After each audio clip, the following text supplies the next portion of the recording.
Places, please. Places, please.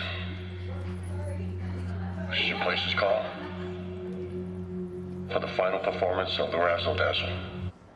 You may recognize that face. Pamela Anderson back on the big screen in The Last Showgirl. It's about a woman who needs to plan for her future when her show shuts down, but is it worth watching? Ooh. Well, of course, we're going to ask our expert. Movie critic Grae Drake has her review. What do you think, Grae? Oh, okay, everybody, put on your sparkles and your spangles. Put it on. Okay. Because if you were under the impression that there was not a good actor hidden underneath the facade that was Pamela Anderson, you are sorely mistaken, my friend. Wow, I'm happy to hear that. That's right. You have to see this movie because her show is shutting down and she's forced to kind of reconcile what she's given up to do this with her life as a professional dancer.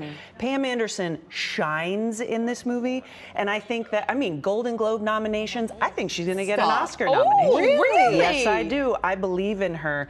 And so I think even being in a movie like this teaches you who you are as a person, right? So when I talk to the cast, Pam Anderson, Kiernan Shipka from Mad Men, Brenda Song from Social Network, I asked them, what did this movie make you feel proud of in your own life? Let's hear what they said. Okay. I mean, I learned a lot about myself. I mean, you don't realize how cathartic doing a film is, and to bring your life experience into every aspect of the role. So you're really, you know, thinking introspection, and there's a lot that goes into it. So yeah, and you have to be tough. You have to be tough in this business. You have to have vulnerability, but also have a thick skin, and let rejection not define you, you know, and not have what happens to you define you, but what you do should define you. I felt so proud of the characters and so gentle toward them, and that helps me be more gentle toward myself sometimes. But it was the first time that I felt really proud of myself for being away from my kids, for really allowing myself to be vulnerable, to, you know, sounds silly, but like not wear makeup on camera when we weren't in Showgirl makeup, to, you know, letting, you know, myself sort of kind of be like, you know what, okay, I had a baby 9 months ago, let me be a showgirl, who cares?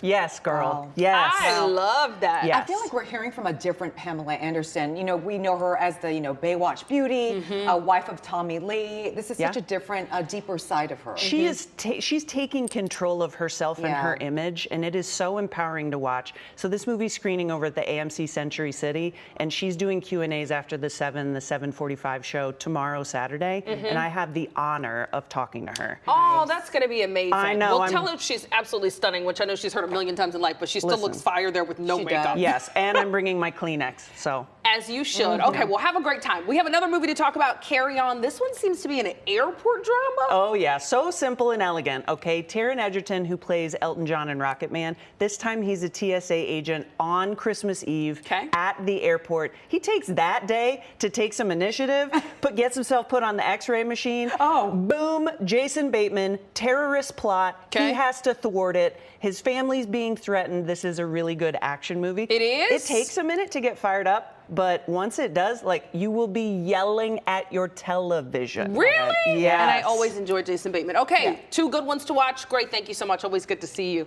All right, still to